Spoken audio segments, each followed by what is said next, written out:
We are in preparation for Hurricane Ian, which is supposed to be coming right over the top of us, and we're really concerned with high winds and now storm surge and rain. We're tracking this thing. It was first looking like it was going to go by the coast of Florida. It was going to go to the left of us, and then as the track got closer, it kept pushing it more and more east to the point where it was going to go right over the top of Pinellas County.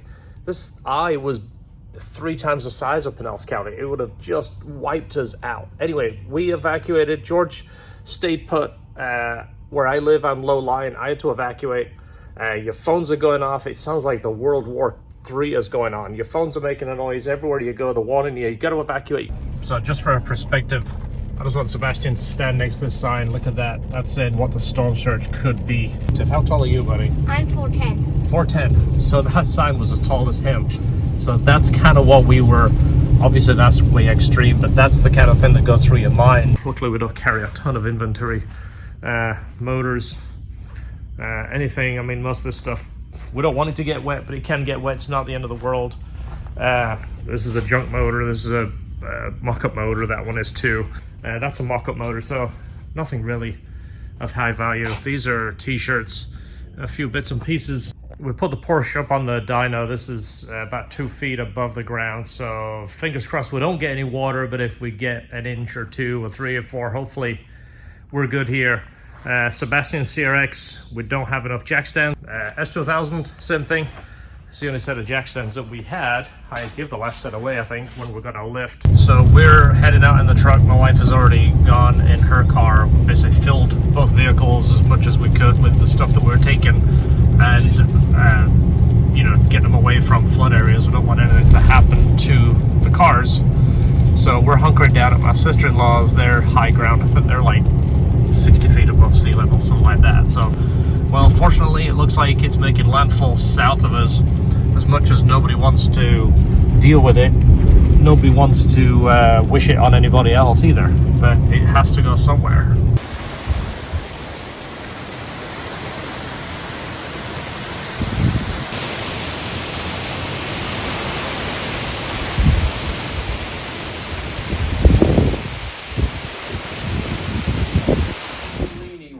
And that's what would be considered the clean side of the storm, not even what the locals would call the dirty part of the storm. But having said that, it is still extreme right now. So this storm was absolutely brutal. We literally dodged a bullet. It went south of us, about 150 miles was where the eye passed. We still got winds, but we were on the good side of the hurricane. If you do a little bit of searching to talk about which side of the hurricane is the strongest. Didn't want to make this a big long drama video about everything that goes wrong, because nobody tunes into our channel for that. Nothing like knee deep in a K24. No, it's always good. It's good, right? Yeah. So George had a whole bunch of crap happen just before the storm. What day was it? You tell him what happened. Oh, my car? Yeah. Oh, Wednesday when we left, and I broke my second gear in my Civic. In the Mugen car, so he blew out second gear, so he's driving home with no second gear. A storm is coming. I mean, as if we don't have enough stuff to worry about. His car is now dead at his house, and we have the Dragon trip in like a week and a half. New clutch and that kind of stuff, all new related parts. We've got to build a full 3-inch exhaust, break in the clutch, and then tune it. We're leaving Friday at 5 a.m., making sure the shop's prepped, and Esther has stuff situated for the week while we're away. She'll be packing.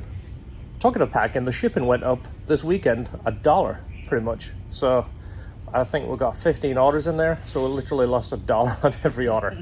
I'll tell you more about it, but I had problems with my truck this weekend too. I'll tell you more about that for you anti-Chevy guys that hate Chevys and they're a bit like, I'm glad it broke down. Apart from braking stuff, you did actually get some upgrades done to the car ready for the Dragon, right? Yeah, the brakes are done. I got new sway bars front and back. And I think that's about it, really. Everything's done. Yeah. In theory, until I broke it. Yeah, it was ready to go. We just did that last bleeding of the brakes, and you went, wow, the brakes are fantastic. It's let's see how strong the transmission is. Yeah. My car's back in. I finally got all my brackets in for my sway bar upgrade. I got that there is a 14 and 15 Civic Si sway bar with the correct brackets and bushing holders and bushings. The front sway bar is off of a 06 to 11 Honda Civic EX, which is a hollow bar. It's a lot lighter than the original SI bar, which was way too much bar from the car for the car to begin with. We're also doing an oil change and replacing the O2 sensor, because I believe it is the original. Everything still looks good here. The Stainless Brothers material is fantastic. Still looks great.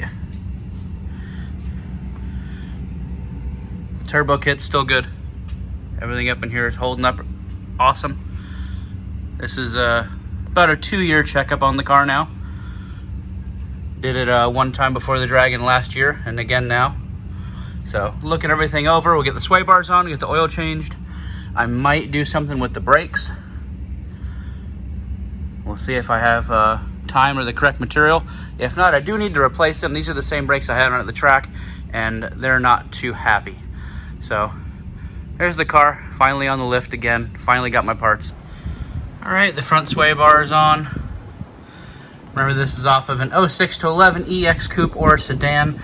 I believe it's 20 millimeter and hollow, where the original was a solid 26. It's way too much for the car. It makes it push really bad. I don't know why they did it. Maybe it worked for them. Doesn't really work for anybody else.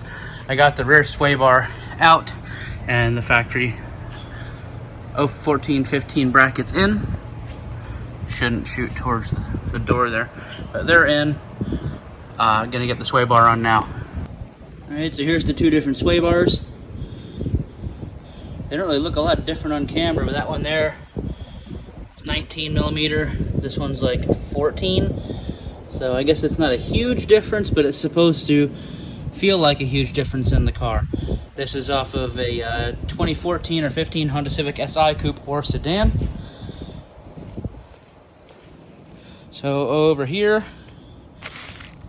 you would need one of these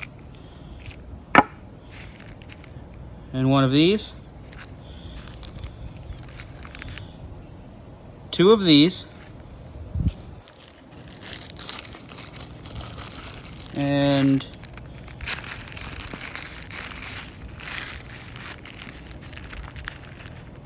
two of these. Now, for some reason, it took me about 7 months to get the last one of these, which was this guy. I don't know why it took so long. I think maybe they actually forgot about it, and I just kind of said, whoa, they'll get it when they get it. Well, they never did. I had to call and get another one. So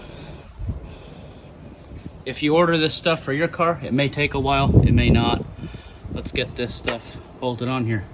So here's the new Honda sway bar on the heavier duty Honda brackets. It all fits just like it should. This is all off of a 9th gen Civic Si, 14 and 15 mile a year specifically. All right, so the last YouTube video showed I was getting ready for the Dragon trip. Got my brakes on, got the brake spled, got the oil change, a bunch of stuff. But then on the way home that day, took second gear out of the transmission.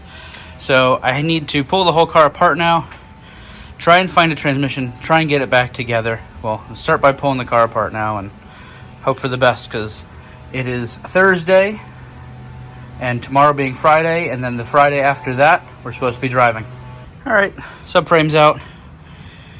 I'm gonna continue going. That's a big milestone though. All right, the birds are being very noisy. The subframe getting ready to go back in. I got an RSX Type S transmission from TAE. Everything is put back in. Everything seems to be working. Bolt the subframe in, bolt it together, and see what happens. All right, 7:30 at night on Saturday. Car's back on the ground. Got to torque the axle nuts and wheel nuts, but I'm going to pull it out and do it outside because I don't have a whole lot of room over here. So the good news is the car is happy. The transmission was a good transmission, which is good. We always fingers crossed that we don't have an issue. Brakes are good. He's got the sway bars.